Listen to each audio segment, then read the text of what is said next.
चिराग पासवान बनाम RJD JDU होगा या मैच बीजेपी बनाम जेडीयू होगा? देखिए, ये जो मैच है ये विकास और विनाश के बीच में होगा। पिछले 17 साल से माननीय मुख्यमंत्री जी की जो गलत नीति रही है उसके खिलाफ होगा। अब बताइए कि कुढ़नी से जो वर्तमान में विधायक थे, ये स्वतंत्रता सेनानी थे, ये कुछ फर्जीवाड़ा किए कि चुनाव आयोग इनकी सदस्यता को रद्द कर दिया। किस पार्टी के थे? नमस्कार, आप देख रहे हैं सिटी पोस्ट और मैं हूं अभिषेक मिश्रा। मोकामा और गोपालगंज के बाद बिहार में एक और उपचुनाव। कुढ़नी, मुजफ्फरपुर की कुढ़नी सीट आरजेडी के खाते में थी। आरजेडी के विधायक थे अनिल सहनी, उनकी सदस्यता चली गई और वहां उपचुनाव हो रहा है।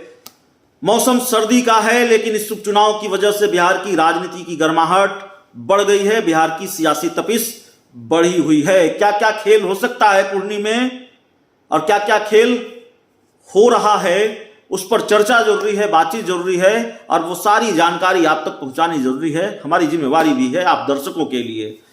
तो कुढ़नी विधानसभा उपचुनाव पर भी बात करेंगे, उपचुनाव पर ही बात करेंगे। हमारे साथ लोक जनशक्ति पार्टी रामविलास के पूर्व प्रवक्ता चंदन सिंह हैं।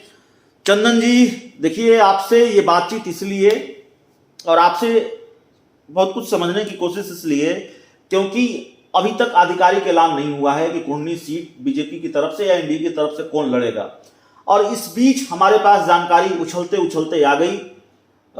वो जानकारी कितनी सही है, कितनी गलत है, वो अगले कुछ घंटों में पता चल ही जाएगा। लेकिन जानकारी यह भी आई कि चिराग पासवान के खाते में भी यह सीट जा सकती है। तो मैच चिराग पासवान बनाम आरजेडी जेडीयू होगा या मैच बीजेपी बनाम जेडीयू होगा? देखिए, ये जो मैच है ये विकास और विनाश के बीच में होगा। पिछले 17 साल से माननीय मुख्यमंत्री जी की जो गलत नीति रही है उसके खिलाफ होगा। अब बताइए कि कुढ़नी से जो वर्तमान में विधायक थे, ये स्वतंत्रता सेनानी थे, ये कुछ फर्जीवाड़ा किए कि चुनाव आयोग इनकी सदस्यता को रद्द कर दिया। किस पार्टी के थे? राष्ट्रीय जनता दल के थे। और राष्ट्रीय जनता दल अपना सिटिंग सीट किसको दे दी? जनता दल यूनाइटेड को। क्यों? क्योंकि चिराग फैक्टर काम कर रहा है मोकामा और गोपालगंज में। जिस तरीके से चिराग पासवान जी का औरा रहा है जी, जो जीत की मार्जिन 40,000 हुआ करती थी अनंत सिंह जी की, वह आधे से भी कम रह गई और हारा हुआ गोपालगंज सीट चिराग पासवान जी के वजह से भारतीय जनता पार्टी जीत गई। मैं मानता हूं अभिषेक जी कि अगर भारतीय जनता पार्टी बड़ा दिल दिखाकर चिराग पासवान जी को अगर यह सीट देती है तो 2010 में लोक जनशक्ति पार्टी के जो उम्मीदवार थे विजेंद्र चौधरी जी, तो महज कुछ 100 वोट से हारे थे, 1200 या 1400 वोट से हारे थे। तो लड़ाई बहुत जबरदस्त होगी और वहां पर बोलने के लिए बहुत कुछ है। कुढ़नी का विकास और किस तरीके से एक विधायक के द्वारा फर्जीवाड़ा किया गया, बहुत कुछ है। चिराग पासवान जी आज के समय में पूरे बिहार के यूथ आइकॉन हैं। बिहार फर्स्ट और बिहारी फर्स्ट का विजन रखते हैं माननीय मुख्यमंत्री जी। जिस तरीके से बिहार में बेरोजगारी, भ्रष्टाचार और अपराध और जिस जंगल राज की बात करते थे, आज उसी जंगल राज के गोद में बैठे हुए। तो बहुत कुछ है। बहुत भाव दे रही है बीजेपी चिराग पासवान को, इसमें कहीं कोई दो राय नहीं। स्वाभाविक है, जब दलित महादलित का वोट आप ट्रांसफर करा सकते हैं, यह स्पष्ट दिख गया ना, तो क्यों नहीं भाव देंगे? तो क्या इसका इनाम भी बीजेपी कुढ़नी सीट के रूप में देने जा रही है? क्या लग रहा है? नहीं, देखिए, अब इनाम देगी अथवा नहीं देगी या खुद लड़ेगी, क्या होगा, लेकिन देना चाहिए।